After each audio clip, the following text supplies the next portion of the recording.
مفتی صاحب کے YouTube channel کو سبسکرائب کیجیے، مفتی عطاء الرحمن قاسمی۔ الحمد لله نحمده ونستعينه ونستغفره ونؤمن به ونتوكل عليه ونعوذ بالله من شرور أنفسنا ومن سيئات أعمالنا، من يهده الله فلا مضل له ومن يضلله فلا هادي له.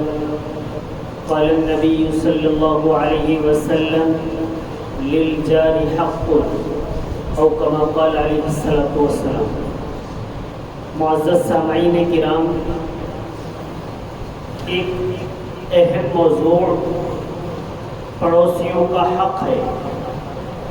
اللہ تبارک و تعالی نے دو طرح کے حقوق بتلائے ہیں، حقوق اللہ اور حقوق العباد۔ حقوق العباد میں والدین کے حقوق سب سے زیادہ اہم ترین ہیں۔ اس کے علاوہ پڑوسی کا حق ہے، بیوی کا حق ہے، بچوں کا حق ہے، بزنس پارٹنر کا حق ہے، دوست و احباب کا حق ہے، مسافر کا حق ہے، یہ تمام حقوق ہیں۔ ایک اہم ترین مسئلہ پڑوسیوں کا ہے۔ اللہ کے نبی صلی اللہ علیہ وسلم نے متعدد مقامات پر پڑوسیوں کے حقوق کی اہمیت بتلائی ہے۔ پڑوسیوں کی حقوق کی اہمیت کا اندازہ آپ اس سے لگا سکتے ہیں، اللہ کے نبی صلی اللہ علیہ وسلم نے فرمایا کہ وہ شخص کامل مسلمان نہیں، پھر فرمایا وہ شخص کامل مسلمان نہیں، پھر فرمایا وہ شخص کامل مسلمان نہیں۔ معلوم کیا اللہ کے نبی کون کامل مسلمان نہیں؟ اللہ کے نبی صلی اللہ علیہ وسلم نے ارشاد فرمایا، جس شخص کا پڑوسی اس سے خوش نہ ہو، جس شخص کا پڑوسی اس کے شر سے مامون و محفوظ نہ ہو، وہ شخص کامل مسلمان ہے۔ اس کے علاوہ بھی نبی کریم صلی اللہ علیہ وسلم نے مختلف مقامات پر پڑوسیوں کے حقوق بتلائے ہیں۔ پڑوسیوں کے ساتھ حسن سلوک کرنا، پڑوسیوں کے حقوق کے اندر بتلایا کہ اگر پڑوسی بیمار ہے اس کی عیادت کے لیے جانا، اگر پڑوسی کا انتقال ہو گیا ہے اس کی تجہیز و تکفین میں شرکت کرنا، اگر پڑوسی مصیبت کے اندر ہے اس کی مصیبت میں اس کے ساتھ کھڑا ہونا، اگر پڑوسی کمزور بھوکا ہے اسے کھانا کھلانا یا اس کا تعاون کرنا، اگر پڑوسی کو قرض چاہیے تو اسے قرض دینا۔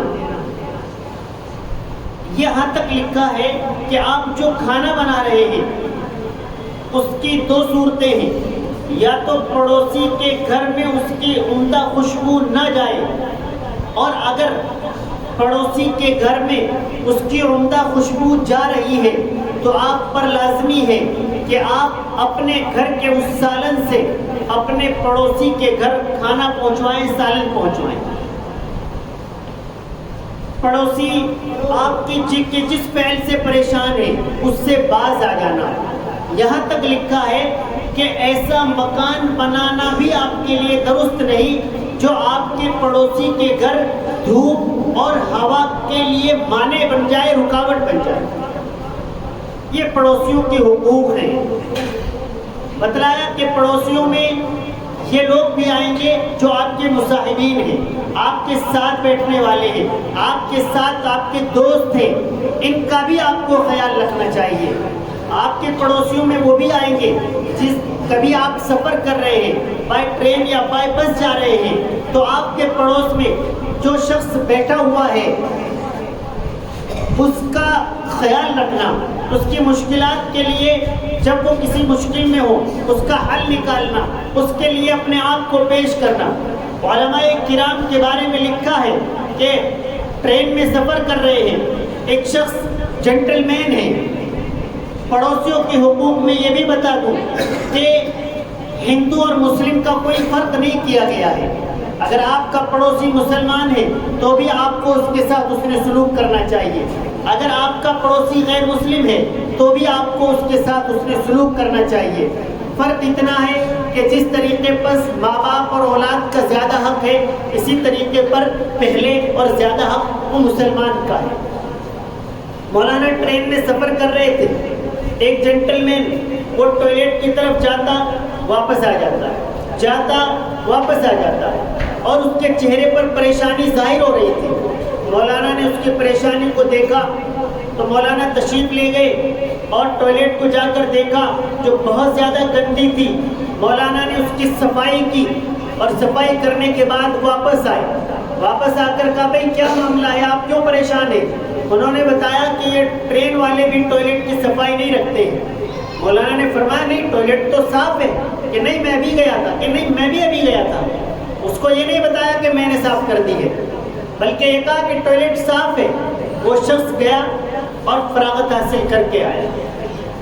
حضرت شیخ الہند رحمۃ اللہ علیہ سفر کر رہے تھے تو اوپر کی جو لیئر تھی، اوپر کی جو سیٹ تھی، اس سے کراہنے کی آواز آ رہی تھی.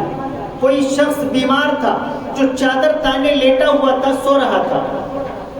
جب بار بار وہ آواز کراہنے کی آتی رہی، حضرت اٹھے، اٹھ کر اس کے پیر دبانے شروع کر دیے. اس نے سوچا کوئی بڑا اچھا آدمی ہے، اسے کچھ آرام ملا. بخار میں اس کے پیروں میں جو درد تھا اس میں اسے آرام ملا. اس کے پیر دباتے رہے، وہ آرام سے سوتا رہا. کچھ دیر کے بعد وہ بخار کی حرارت میں تھا تو اس نے کہا، چادر تانے کہا کہ ارے بھائی جو بھی آپ ہیں ذرا مجھے پانی بھی پلوا دیں. تو حضرت نے ان کو پانی پلوایا. جیسے ہی بوتل یا برتن پانی پی لینے کے لیے لیا اور چادر ہٹائی تو دیکھا کہ حضرت ہیں تو ایک دم اتر گیا اور حضرت سے معذرت کرنے لگا کہ حضرت آپ میری خدمت کر رہے تھے. اب آپ اندازہ لگا سکتے ہیں، ریاکاری بھی نہیں ہے، نہ ہندو مسلم دیکھا ہے، بس یہ دیکھا ہے کہ کراہنے کی آواز آ رہی ہے اور پیر دبانے شروع کر دیے ہیں. تو پڑوسیوں کے ہم سب پر ایک دوسرے پر حقوق ہیں. کتابوں کے اندر لکھا ہے کہ اگر آپ یہ جانچنا چاہتے ہیں کہ آپ اچھے آدمی ہیں یا بیکار آدمی ہیں تو آپ اپنے پڑوسی سے معلوم کیجئے. آپ کا پڑوسی صحیح حقیقت آپ کی جانتا ہے، وہ بتائے گا کہ آپ اچھے آدمی ہیں یا بیکار آدمی ہیں. تو حدیث کے اندر متعدد مقامات پر پڑوسیوں کو حقوق آئے ہیں. آپ سب کو، ہم سب کو پڑوسیوں کا احترام کرنا چاہیے، ان کے ساتھ لڑائی نہیں کرنی چاہیے، گالی گلوچ نہیں کرنا چاہیے، امیر غریب کو کمتر سمجھے ایسا نہیں کرنا چاہیے. صاف صفائی کے خیال میں پڑوسیوں کا خیال رکھنا چاہیے. ایسا نہ ہو کہ ہم اپنا صفائی کر کے دوسرے کے دروازے کے سامنے کر دیں، دوسرے کی نالی میں کر دیں. یہ تمام چیزیں ہیں جو پڑوسیوں سے متعلق ہیں. پڑوسیوں کا اللہ کے نبی نے بتایا، قرآن کریم نے بتایا، ان کے ساتھ خوش اخلاقی سے پیش آنا، مسکرا کر بات کرنا، بات بات پر لڑائی جھگڑے نہ کرنا، چھوٹے بچوں کی بات پر ڈنڈے لے کر نہ آ جانا، یہ ہمارے لیے لازمی اور ضروری ہے. یہ بہتر معاشرے کی تشکیل کا ذریعہ ہے. آپ کی پوری سوسائٹی، آپ کا معاشرہ عمدہ ترین ایک گلدستہ بن سکتا ہے اگر ایک دوسرے کے حقوق ادا کرنے لگے. بیٹا باپ کے صحیح حقوق ادا کرے، باپ بیٹے کے صحیح حقوق ادا کرے، شوہر بیوی کے صحیح حقوق ادا کرے، بیوی شوہر کے حقوق صحیح ادا کرے، پڑوسی دوسرے پڑوسی کے حقوق صحیح ادا کرے، بزنس پارٹنر ایک دوسرے کا خیال کر رہے، مسافر ایک دوسرے کا خیال کرے. تو یہ صالح معاشرے کی تشکیل کا ذریعہ ہے. یہ اسلام ہے، یہ مسلمان ہے، یہ اللہ کے نبی کا طریقہ ہے، یہ قرآن ہے. پھر ہمیں کسی کو کہنے کی ضرورت نہیں پڑے گی کہ آپ مسلمان ہو جائیں. آپ کا اخلاق، آپ کا کردار، آپ کی حسن تدبیر، یہ آپ کو پورے معاشرے کے اندر، پورے ملک کے اندر، پوری دنیا کے اندر بہتر بنائے گی انشاءاللہ تعالی. اللہ تبارک